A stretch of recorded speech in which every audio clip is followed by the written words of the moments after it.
We are so delighted that you're here this afternoon for this event. Butler has a proud history of involvement in social justice and equality.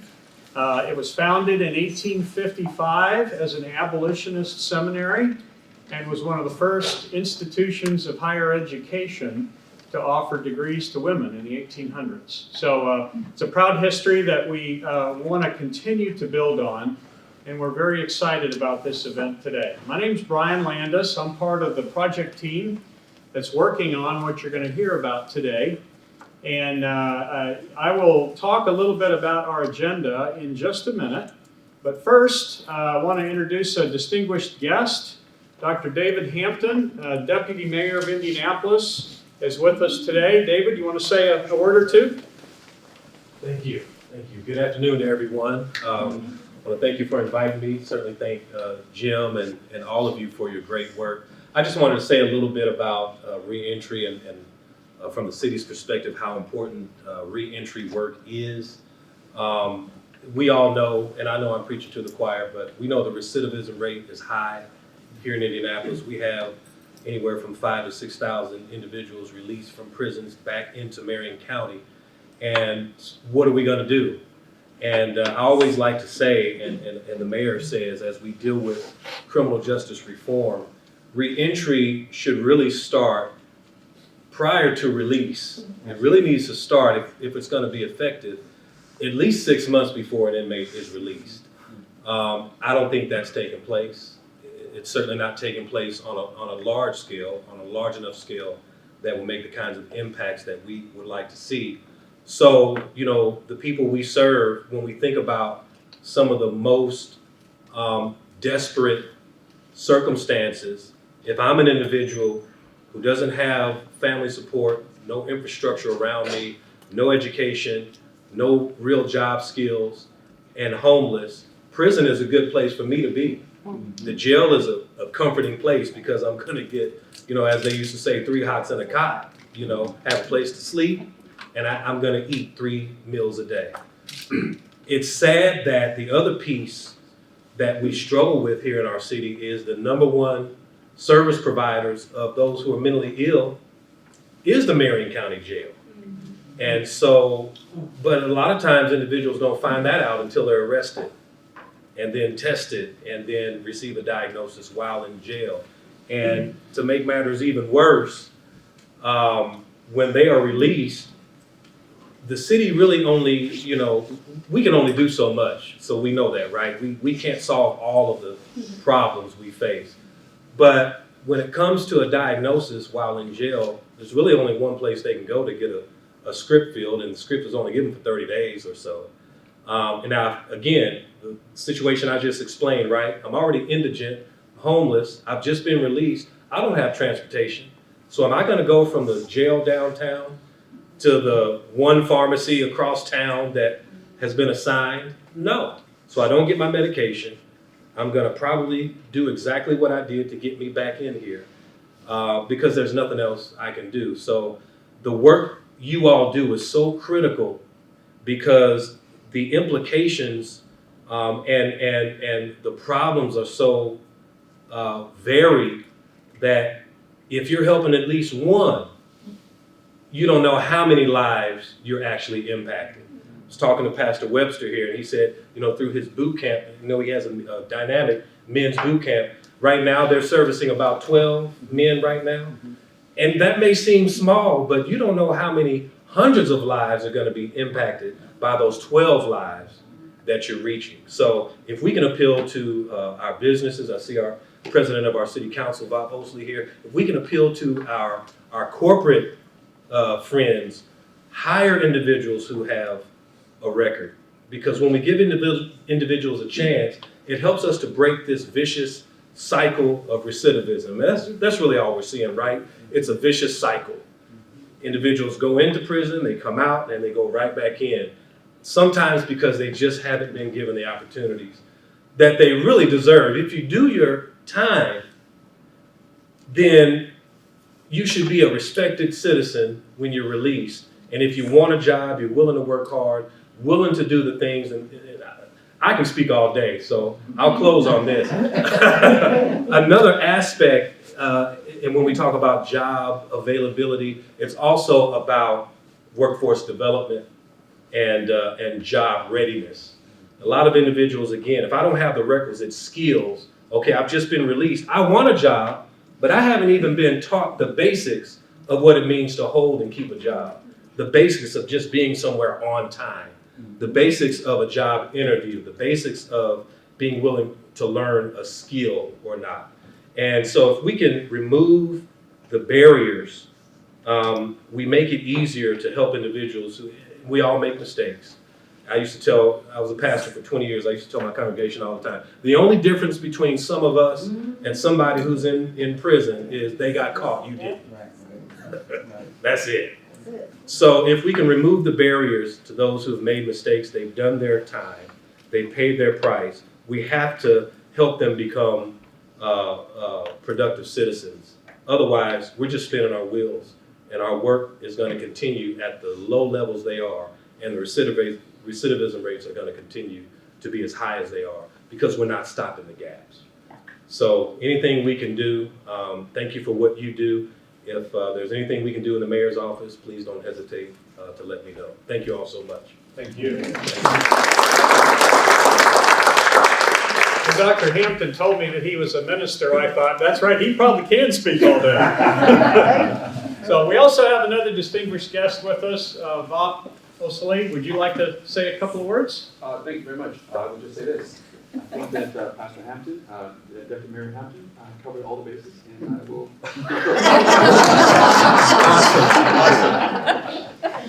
All right. Our objective today is really twofold. One is we want to inspire you with some stories of folks who have made this journey successfully, and we believe that there's an opportunity here with employers, and we want to talk about this societal issue from an employer perspective today. The other thing that we'd like to do is we'd like to share with you a research study that's being conducted here at Butler University with sponsorship from Allegiance Staffing, the International Warehouse Logistics Association, and perhaps others, to look at the benefits to employers of justice-involved citizens and their value as workers. As you'll hear from one of our speakers today, there's surprisingly little research out there that's from the perspective of the employer and the economics around this. And so that's the study that we're undertaking. We'd like to solicit your help today to help us understand the perspectives on this. I'm looking forward to learning from many of you in this room. And also, you probably know companies that could help us collect the data for this research study. And so we want to tap into that pool of knowledge today. And those are really our two objectives. In terms of our agenda, we're going to start with a session around trying to inspire you a little bit. So you'll hear in a minute from a guy who has experience with employing justice-involved individuals and some of the positive impacts, as well as some of the things that they've had to do, as Deputy Mayor Hampton mentioned, some special things that they have to do for those folks. Next, we'll hear kind of the data perspective from one of the professors here at Butler University.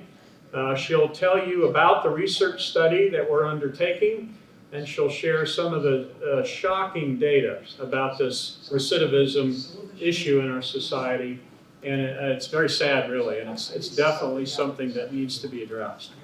From there, we'd like to flip the table a little bit and get involvement from all of you. So we're going to go into some breakouts.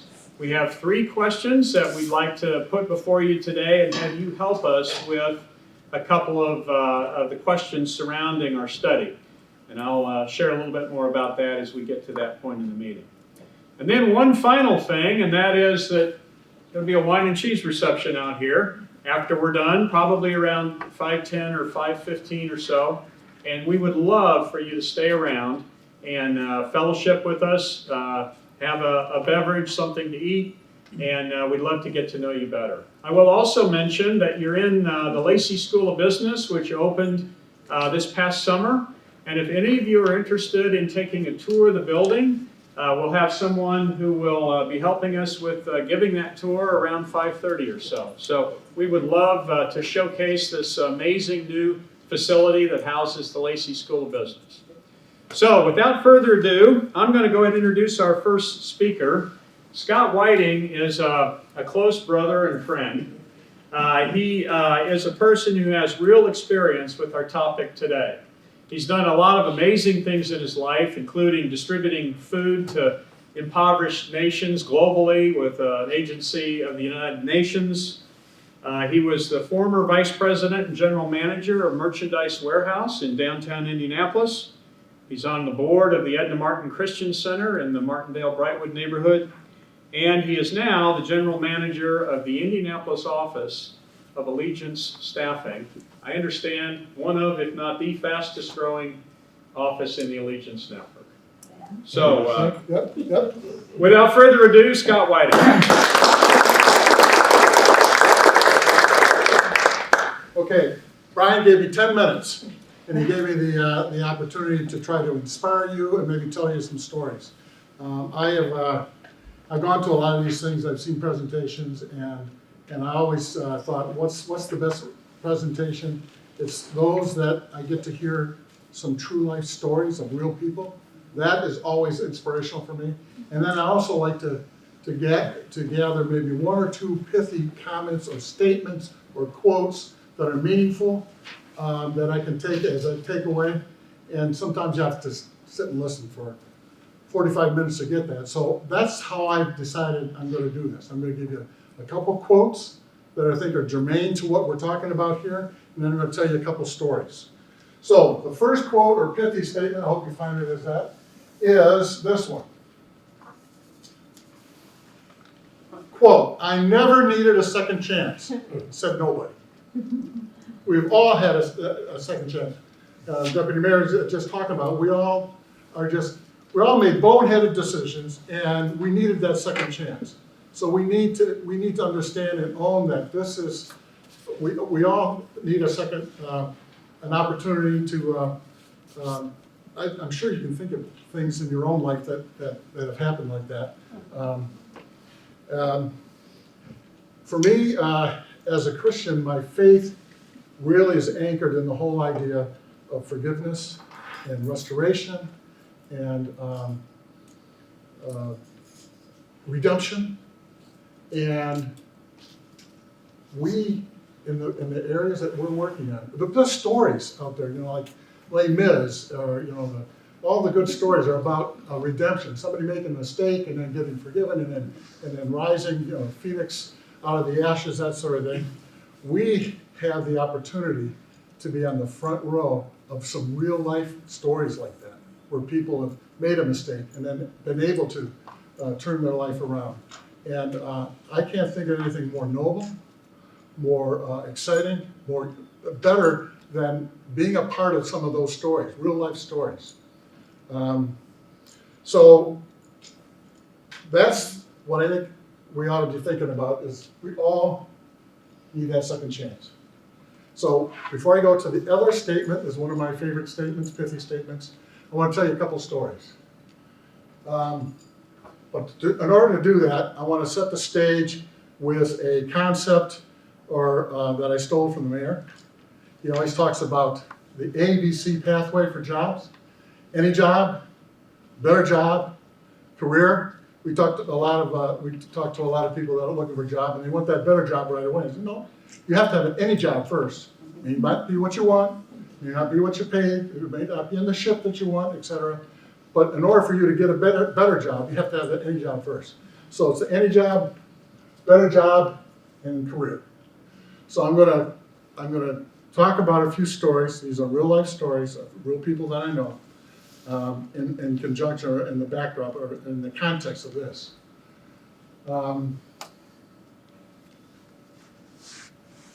First one. I'm going to name them Michael and John. That's not their real names, but their stories are very similar. These are real people that I know. These are guys that wandered into a warehouse, were given an opportunity to get a job, so they're picking and packing and working on the assembly line and that. they showed some interest and some gumption, and so they decided they got forklift certification, were able to unload and load trucks. Then they became lead workers, so they got a little bit more of a management thing. Then these two guys also became supervisors. Then they were able to get more into the management. And the bottom line story, both of these guys became the warehouse managers in that facility where they were the top dog. And they both had significant backgrounds criminally. Now, maybe their employer didn't ask those questions when they came on. Maybe the employer looked at that and said, well, we see some potential and we're just gonna.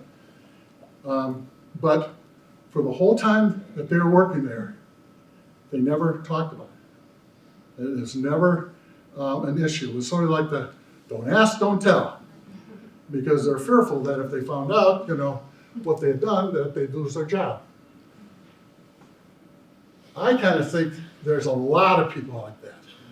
I think if we had a magic wand, or we could be able to take a photograph and find out, have you got a criminal background? Do you have some sort of a significant run-in with the law? They say that 1 out of 3, maybe 1 out of 4 do. So in your workplaces, you got 10 people there. 1 or 2 of them are that way. And if we knew, maybe it's your boss, maybe it's the president of the company. You don't know.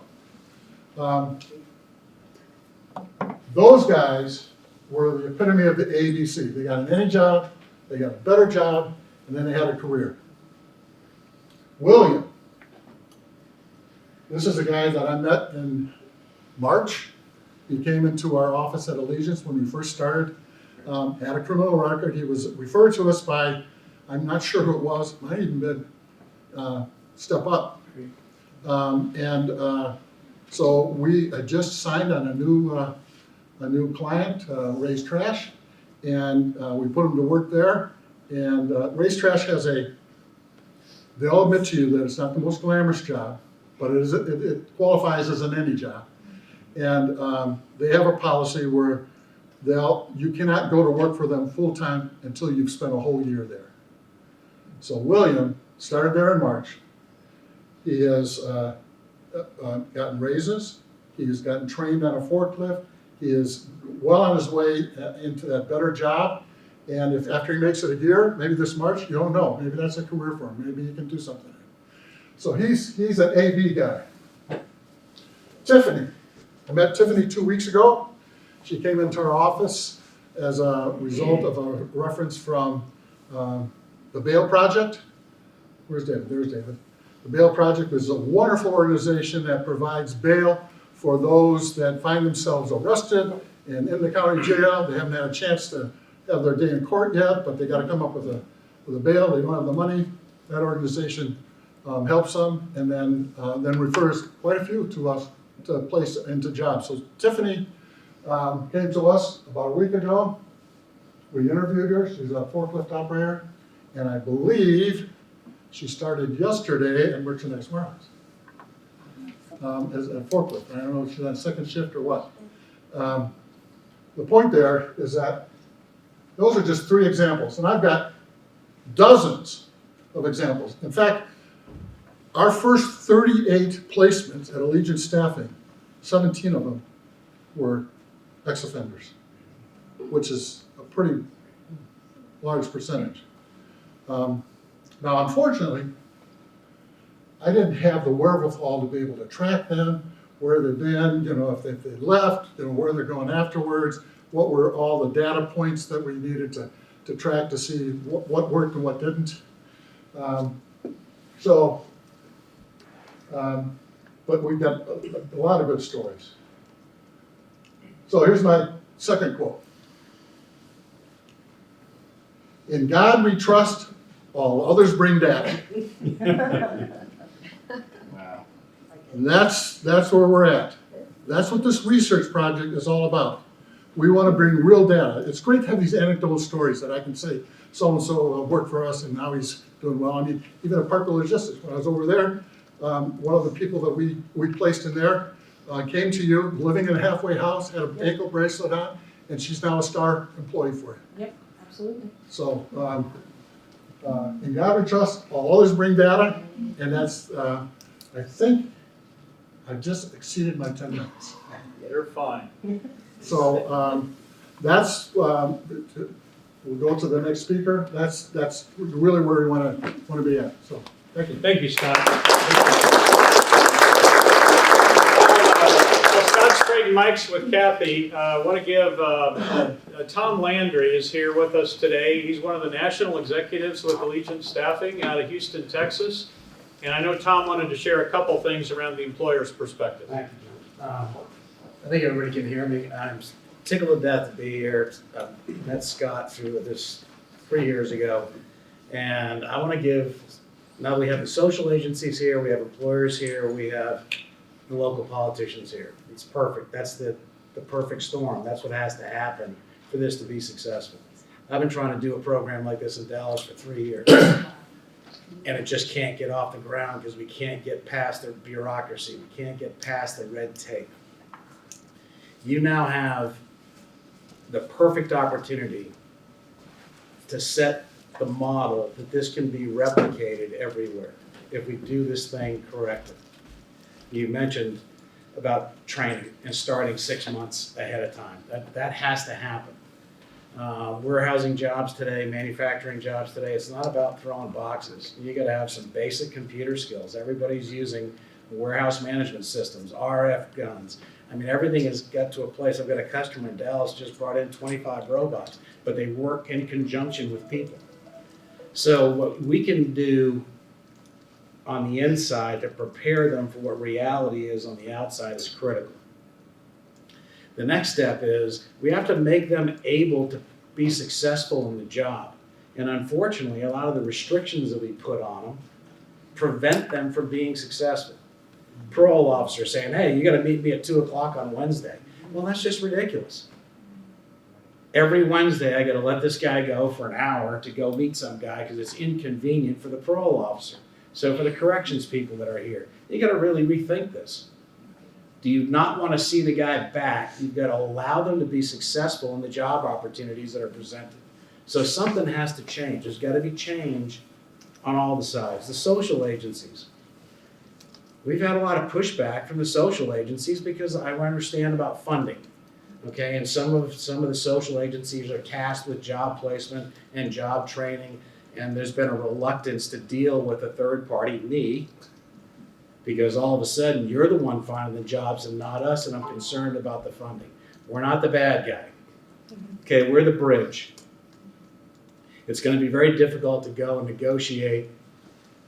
It's not impossible, but it's going to be a lot more difficult to negotiate with individual companies on a program like this versus working with a third party in the middle who already has all the contacts. We've already got the customers. I already got people on a national level that are looking at this program to see how we do, and they want to participate. So this is all exciting. You're also talking about wages. We went through a period of wage stagnation that's been kind of ridiculous for 10, 11, 12 years. I've been doing this for 30 years, so it's not my first rodeo. Who can make a living on $10 an hour? It's impossible. Well, these wages now are not $10 an hour anymore. They're $13, $14, $15 to get somebody to show up. You have skill sets, they jump to 16, 17, 18. We have opportunities that are over 20. You can live on that. You can find a place to live. You can meet your bills. You can survive and start a career. If there's any preconceptions about the staffing industry, as a company nationally, we get probably, I'm going to guesstimate, a minimum of 1,500 to 2,000 people a year transition from a temporary to core employees of our customers. Mm-hmm. They use us as a try before you buy. Can you show up on time every day? Can you perform the work? Do I see you as a potential employer? I just met with a customer yesterday in Dallas. They want 800 people. Brand new facility, and they plan on hiring all their management and supervisory staff from the temporary workforce. So this is beyond ABC. This is, you can go from A to C if you've got some gumption. So I'm just begging you, if we make this work here in Indianapolis, this can be a model that can be taken to Dallas and Houston and Charlotte and Atlanta and Chicago. everybody has the need for a program like this, but it's got to be a partnership between government, social agencies, and industry. And I think right now we have the desire, we have the opportunity with the wage increases. It's all right as long as everybody's willing to tweak the way we've been doing it for the last 50 years mentality, including us, I mean everybody. So I look forward to working with you all. Thank you very much for the time. Thank you. Thank you so much for making the trip. Appreciate it. Our next speaker is Dr. Kathy Paulson-Jurdy. Kathy is a tenured associate professor of economics here in the Lacy School of Business at Butler University. She's also been the associate dean for graduate programs in the business school here at Butler. A wonderful colleague. I've enjoyed working with her over the years. She's gotten a number of teaching awards in the MBA program here. Has her master's and doctoral degrees from Purdue and has been here at Butler since 1997. Okay, Thank you. so Thanks for getting up there, bringing that up. couple decades. Yeah. So without further ado, Kathy Paulson-Jurdy. Right. This will be my fourth presentation. I've taught 3 classes today so far. I never get introduced, nor am I ever mic'd, so this is like, I feel like I'm a star today. So as Scott pointed out, data is so important in terms of motivating action, right? And so what I want to start out today is talking a little bit about some data points, right? I've sort of just been picking and choosing things, and I admit that, right? But I'm trying to sort of paint a picture for you, a context, which suggests to you that there's an issue, and it's an issue that needs to be solved, and maybe there's something I can do as an academic and we can do as a team to sort of solve that issue. So in terms of the kind of the scope of the problem that we're looking at here, so this is the correctional population in the U.S. So it's this time series, right, from 1980 to 2016, and what you should notice from this, if you look at that total curve, is that we saw this rapid increase in the size of that population up till about 2009. In 2009 it peaked, and then we've seen this slow dip. It's only about 7% on average though, so we have gone back down, but we're not plummeting, we're just sort of, to me, it's still plateauing, right? What's interesting about this looking at the top line gives you the total population, and then it's broken down into different segments, whether you're on probation, whether you're in prison, and so forth. And so to me, what's important about this slide is that if we're looking at the population, the correctional population in the U.S. today, it's about 6.6 million. And about 2/3 of that represents people who are on probation or parole. And about 1/3 of that represents people who are in jail or in prison, right? So we're talking about 4.5 million people, right, who are justice involved. And the question is, how can we make sure that they stay out of the system, right? And kind of stay a productive member of society. Now, what's even to me more sort of compelling than this slide, because this is, you're like, okay, 4.5 million, that's about 3% of our labor force. You're like, okay, it's 3% of our labor force, right? I'm a labor economist, by the way, which is why this has such interest to me personally. This is a slide that looks at the recidivism rate. It's based on data from 30 different states. They're tracking people who were released in 2005 over the next 9 years, right? So it's going from 2005 to 2014. And we're looking at the percent of people who were reincarcerated, right? Who returned. And so this is by year from the time of release. And what you should notice here on this slide is that if we look at year 3, that's the 3-year recidivism rate. So what that's telling you is that within 3 years, it's actually, I'm gonna get this accurate, 68.4% of the people who were released in these 30 states were back in prison in 3 years. Okay. Here's what's even more frightening to me. If you look at the 9-year recidivism rate, it's well over 80%. I mean, that to me, I had no concept of that issue. I mean, and that to me is the more troubling thing, is that once you go in the system, right, you can't get out, right? You can't stay out, right? So there's this perpetual cycle, as was mentioned earlier, right? And so this is kind of a national statistic, and you're like, okay, well, what about Indiana, right? Indiana's gonna be better than this. They are, right? But if you take a look at, this is the 3-year recidivism rate. This is the 2016 recidivism rate. So it's people who were released in 2013, and we're looking at the percent of those people who were back in prison by 2016. It's color coded, so this is our state by county. The average in Indiana in 2016 was 37%, which is a lot less than 60-some%, right? So you're like, okay, we're doing so much better. But notice the variation among the different counties. So if you look at its color coded, if the county is blue, that means the 3-year recidivism rate was below 27%. The lowest someone always asks this question, what's the lowest? The lowest county was, I want to say, it's what I wasn't familiar with, Crawford County at 12.5%. That was the lowest, okay? And then if you look at the red are counties that had a 3-year recidivism rate in 2016 above 42%, okay? People always ask what's the highest. It's Switzerland. I didn't even know we had a county called Switzerland, but we do. And it was 58.3%, all right? And again, that's just a 3-year, not the 6-year, the 9-year. And Marion came in this particular year, came in at 42.4%. So still on the high end, but not as high as the 58. So it's not just a other states issue, it's an every state issue, right? Including our state.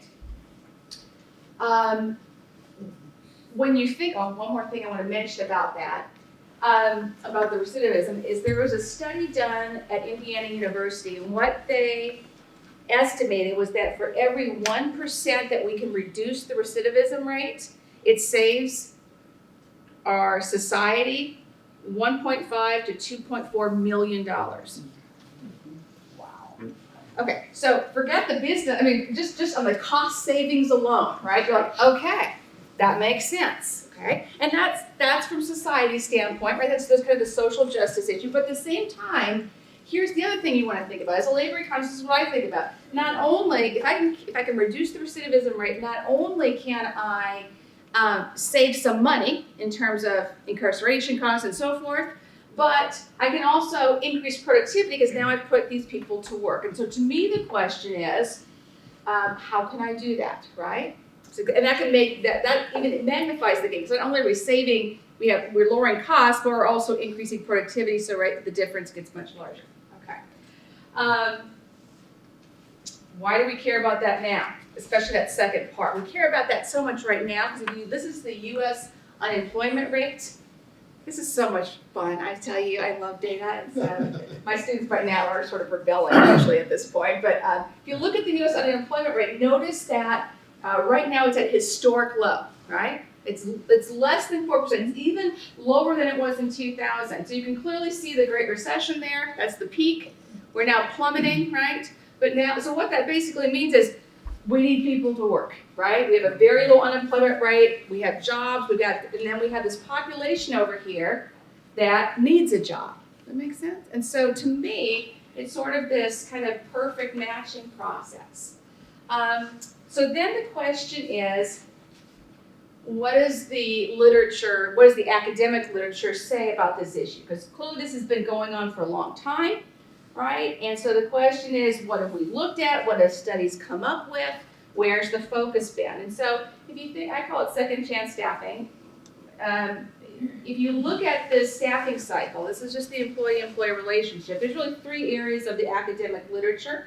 One is looking at the beginning of that process, that's the re-entry process, right? Coming into the labor force, so the hiring and so forth. Then there's what's happening when I'm on the job, that's in the labor force, that's onto the job, the performance. And then the second thing is the recidivism, the exit back out, right? So those are the 3 phases of that cycle, right? And right now it's sort of this continuous thing, right? We get out, we stay out for a little bit, we go back in, and then it starts all over again. So looking at these issues, it turns out that most of the attention of literature has been on 2 phases of the cycle, and they've largely ignored 1 phase of the cycle. Okay?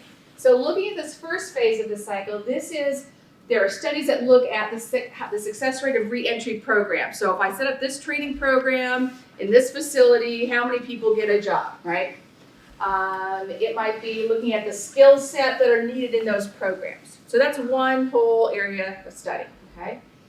There's another area of study that looks at legislative remedies. So how can I get more people hired who are justice involved? So there's the Ban the Box campaign. So we look at the effect of Ban the Box on hiring. There are tax incentives that have been proposed, right? So we look at the effect on hiring after those tax incentives. And then the third kind of area of that particular literature is this encouragement of voluntary employer efforts, okay? So I want to use from that literature one study to sort of motivate this next kind of argument that I hope to make to you. There was a recent study that was, they surveyed about 2,000 managers and HR professionals, right? This is very recent. And they asked them about their willingness to hire justice-involved individuals as well as their willingness to work with justice-involved individuals. So if you look at this study, what they end up seeing was that the majority, not majority, a significant number of people, managers and HR professionals, were very willing, right, to work with these people and also hire them. I believe the percentages were 50% said yes, we're willing to work with them, 30%, sorry, get my numbers right, and 30% of the HR professionals said yes. But here's what's really interesting to me. There's a significant percent of these professionals who are on the fence, right?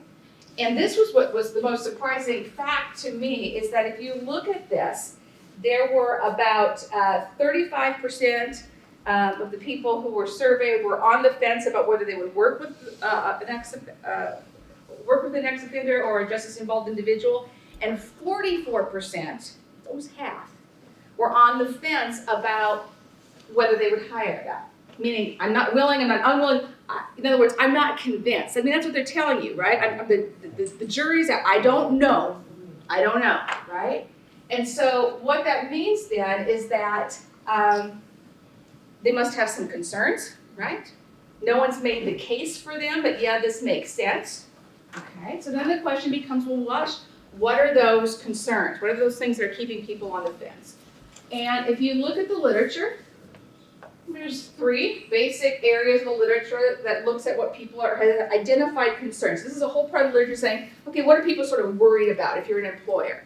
One are the legal liabilities associated with hiring a justice-involved individual. Number 2, a customer-employee reaction. So, you know, I think my other employees will be uncomfortable. I don't want to upset my customers. What if they know? That type of thing, right?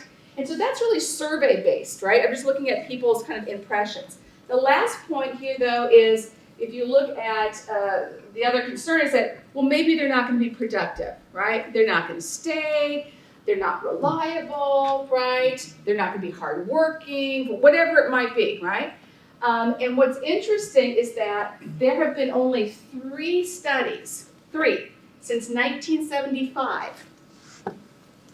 I hope I'm wrong. I mean, I've looked and looked and looked. 3 studies that have looked at that specific issue. So even though we talk around the issue a lot about we should hire, and gosh, here's some concerns you might have, but we don't really do a very good job of making this case as to what is the on-job performance like of a justice-involved individual. Okay. So the 3 studies, one was in 1975, and it was at a firm out in Maine. And here's what's interesting. This was actually a very small sample size, and it was basically simply asking managers to compare an ex-offender's performance with someone who was with one of their counterparts, and basically they were just asking the manager, does this person work as hard? So it was all qualitative. But interesting enough, the manager said they work harder, they stay longer, and so they had these 10 metrics of what makes a good worker, and the manager scored the justice-involved individual higher than everyone else across the board. Okay, very small study, like sample size of like 40. And we sort of discount that, okay. So then you fast forward, nothing's been done, and then there were 2 studies that came out in 2018, so that's a tremendous gap. And we can talk about why that is. But in 2018, there was one published that looked at the military, and one that was a civilian study, it looked at a call center. And in both of those studies, they found that the justice-involved individual had a longer tenure at the organization, they stayed longer, and they were promoted more frequently. So the 3 studies that are out there are have this very positive message about the relative productivity, right? The relative performance. And you're like, okay, would an employer want to know that? Yeah, we have some data that shows that, that these people once on the job are just as productive. That helps, push people off the fence into the camp of, I'll take a chance. And I would argue, that if I was a business person, I would want to know something like that, right? The nice thing about this too, though, as was already mentioned, if you look at what affects the recidivism rate, kind of some of the big factors are, if you look in the literature, the prior criminal history, negative peer associations, but lifestyle instability. I have an unstable home life or an unstable work life. So if you think about that, then there's been a ton of studies that look at the recidivism rate. Okay? But if you think about that, if we can somehow make this case or have a better sense of productivity on the job, then maybe we can affect hiring, and maybe we can affect, if we understand that in a more detailed manner, we can then eventually affect the recidivism rate as well. So here's what's to me sort of interesting about all of this. I mean, when Brian approached me about this, I had no understanding of this issue whatsoever. I mean, I had no exposure to it. And so, or at least so I started reading, and I was stunned by the literature, and that the missing piece in the literature is understanding what happens on the job, right? And kind of dispelling misconceptions that people have about performance on the job. Okay? So what's our goal here? This is our goal. Our goal then with this study is to use proven academic research methods to create this unbiased, third-party view of relative workplace performance, right? How well did they do? And we've got to figure out what that means, but of justice-involved citizens and ex-offenders, as well as identify factors affecting this performance level, because there's some things we can do that might push that performance level up, or there's some barriers that we could remove. So it's really kind of a two-pronged approach. Okay. So you might say, what do you mean by unbiased third-party research study, right? I am an academic, so you can't hold that against me, but this is what I have to do, right? This is part of my job performance, is that if I am going to study a question, there's a specific methodology I have to go through. Right? And that basically means I've got to formulate a research question, right? I have a hypothesis or a model. I've got to figure out a research population or group that I can use as my experiment, okay, as my experimental group. I need to describe a research method. Am I going to survey them? Am I going to go observe them on the job? Am I going to download company data? Am I going to design an experiment? What am I going to do to test or measure something? And in my case, what I'm really interested in is measures of performance or productivity. Okay. And then summarize the results, and then they're published in a journal that's peer reviewed. So it goes through a review process, which also sort of adds some credibility to the results.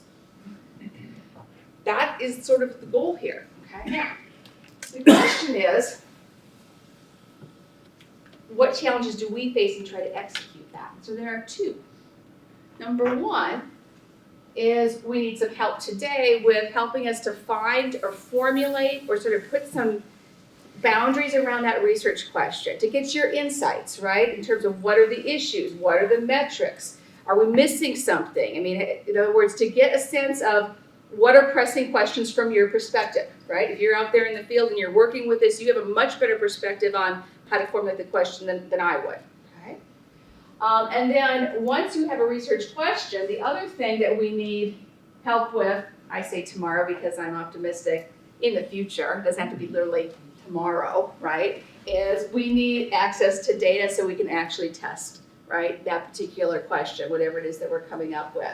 So that's what we need assistance with. First of all, is helping us to understand or put boundaries around the question, right? Making sure we're going at it the right way. And then second of all, once we've formulated that plan, is to help us to find or collect the data that we would need to test that hypothesis. And then we take it from there, right? Then we get it published and, everything's good. So I'm going to turn it over to Brian now, and he'll tell you a little bit more about the breakout sessions and the setup so that we can get your input for the first question, which is the research question. Thank you, Kathy.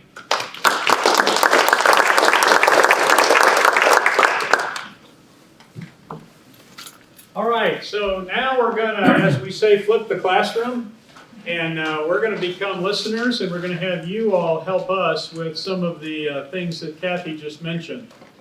So I'd like to just kind of share with you the logistics of how we're gonna do this, and we're actually doing pretty well on time, so I think we'll, for the facilitators, we'll probably go till 5 or 10 after 5, something like that. I want to give us as much time as we can, but also want to respect everyone's time, and just so grateful that you're here today. If I could get our 5 facilitators to just come up here and stand at the front of the room. Most of you, I hope, have a name tag. I think I left mine here. And it's got a little dot on it. And that little colored dot is a clue to which breakout group you're in. So every one of these facilitators has a name tag with a colored dot, if you can just find the color. So green, Go green. black, yellow, I'm red. red, and Jim is blue. All right, so If we- you we- do not have one, why don't you come to me if there's not a color on your tag? but don't do that just yet. Yeah, when you're Yeah. ready. Yeah, and then Jenny will help put you in a group. Well, the breakout rooms are here in the building. There's 2 of the groups are going to stay in this room, so Jim and Scott will just have you guys kind of camp at opposite ends of the room. Kathy and I will take our groups next door. Jenny's got a room downstairs. So we will be your facilitators. Basically, we want to look at 3 questions this afternoon. Again, your facilitator will bring these back to you again, but just really quickly, we want to start with just kind of a broad question. If you put yourself in the shoes of a business leader, have you or would you hire justice-involved citizens, and why or why not? So all of you have a perspective on that. Many of you know so much more about this topic than I do, and we want to learn from all of you on your perspective around that question. The second one really gets to the heart of what Kathy talked about, which is tell us if you know about companies today in central Indiana who are hiring justice-involved individuals. We would love to talk to them. And really all of you who have association with companies or employees who go to work in companies, what makes a good worker? How do you measure the value of a worker? We want to really understand that. Some of you are from the logistics industry. Some of you may be from trash service or landscaping or some of these other industries. We want to know how you measure what makes a good worker, because those are some of the important things that we're going to want to make sure we measure in the research. And then finally, we want to get a little bit into this afternoon the question of success versus failure, right? So as these folks come out of the justice system, and in the graph that Kathy showed, which to me is just it's so, it makes my heart sink, really, when you look at how many of these folks go back through the cycle. How do we help people succeed? How do we keep them from repeating that cycle again? And are there some causal factors that we can look at? I'm sure some of those have been studied, and you probably have that data and that evidence. We would love to learn from you today on what are some of those causal factors. And our hope is, as we do this research, that we can tap into some of that as well and try to demonstrate to recruiting managers that not only is this a good idea to hire justice-involved individuals, but there's a right way to do it. And that your outcomes will be better if you do that. So those are the 3 questions that we'd like to get at today. Again, we want to spend a good 35, 40 minutes. Your facilitator will walk you through the process. At the end of the time, we have a very simple call to action. Your facilitator will explain that to you. It doesn't involve any money. It's just simply that we want to try to get connected with any companies that you know of that would be in this category that could be partners for the study. And also, if you would be willing to give us your name and contact information, then we would love to give you a summary of all the learnings from today. So put that out there as well as something that you can have as a takeaway. All right, I think with that, we'll go ahead and, so Scott and Jim, our facilitators, and then us three. Let's go ahead and kind of form our groups, and then we'll move to the right space.